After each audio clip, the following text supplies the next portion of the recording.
my topic today is going to be a little bit more philosophical in nature. I'm going to take a look at a couple of theoretical examples that I believe will illustrate this point, which I believe is extremely pertinent to today's society. So let's take a look at the title to begin with.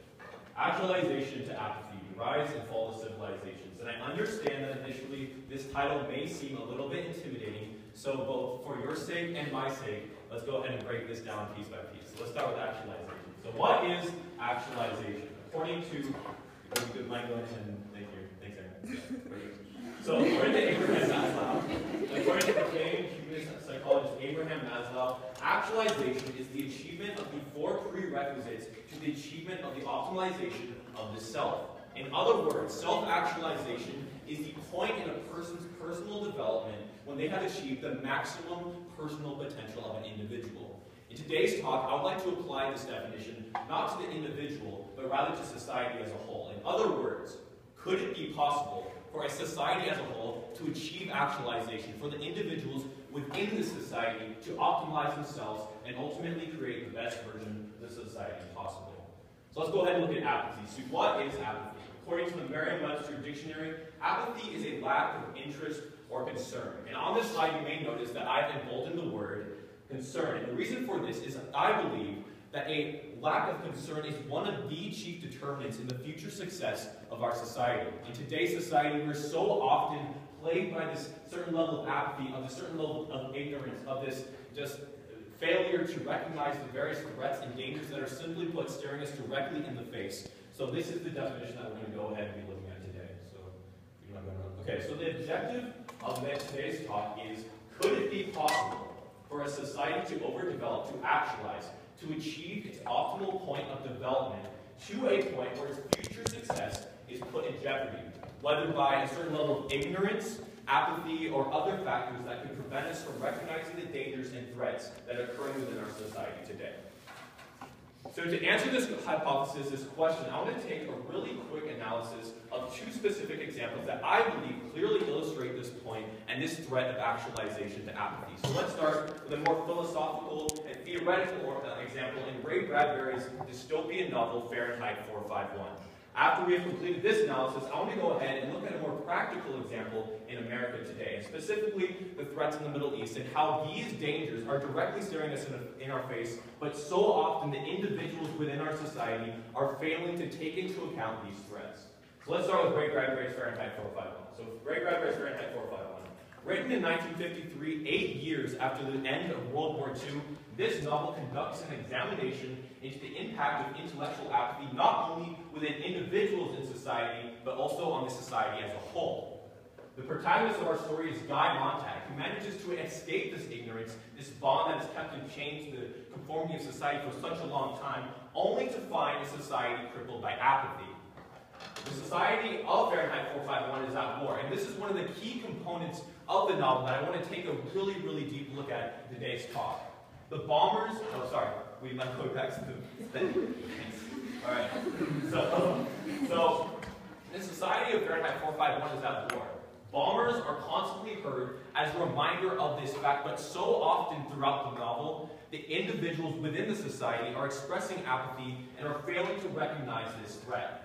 The society is ignorant to these threats because of this apathy, because of this actualization which has led to complacency and consequently apathy, and simply put, does little to address them. Finally, this apathy allows these threats to enter the lives in this society and ultimately results in the desolation and destruction of the society, leaving only the intellectually engaged to restart civilization. You see, this is one of the key points that I really want to focus on today, is this fact that the only way for us as a society and us as individuals to truly achieve the maximum possible level of personal development is if we take the courage to step out from the crowd, to realize society's conformity, to realize this threat of apathy and really take charge and force ourselves into this actual intellectualization and exposure to these foreign threats. So what can we learn from Ray Bradbury? In order to preserve the well-being of society, we must be conscientious of the threats that exist throughout the world. When these bombers are flying directly over our head, we must take into account these dangers. We must not ignore these dangers that are constantly serving as a reminder to the various conflicts that are occurring within our modern society. We must put forth a concerted effort to stay informed.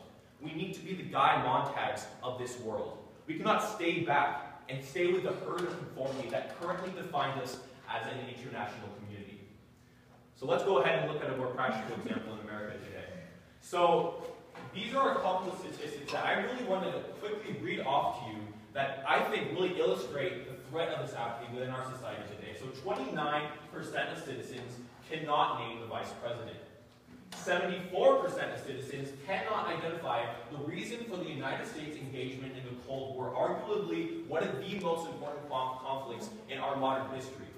44% of citizens could not identify the purpose of the Bill of Rights, the very document which outlines the parameters upon which our very society is governed. And 42% of Americans cannot identify the Taliban, one of the primary current threats to today's modern society. So let's go ahead and look at what we can do. Okay, so what are the threats of apathy in today's current society? So the dangers of extremist political and religious groups could be ignored. One of the only reasons that I believe that many of us are aware of these threats is because of the sensationalization of the media. What about the threats that have not been sensationalized by media? What about the threats that have gone under our radars and simply put are being ignored? But just because they are being ignored does not mean they are not threats. These are still dangers that we must be aware of, and we must be, simply put, ready to confront when the time comes. By ignoring these threats, we are permitting these highly dangerous groups the power to manipulate both their future and our future. And simply put, if this apathy continues to reign, then I believe that the actualization, the high levels of output that we have achieved as a society may begin to falter, and it may begin to transition into the outlook that our opponents have for us. So what can we do as individuals within the society to really contrast this apathy? So, of course, most of you realize that you are some of the intellectually elite of this campus. You realize that you have a responsibility as individuals to use your intellectual prowess to the best of your abilities.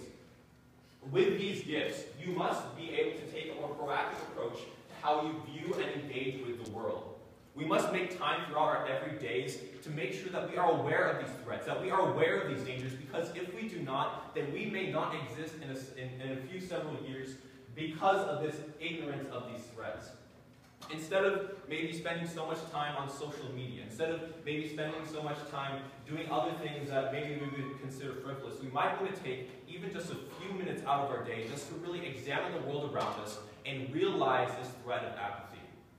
So today I wanted to come up here and not preach a bunch of rhetoric at you guys, but rather present an ideology and a new perspective that I believe could change the way that you view the world.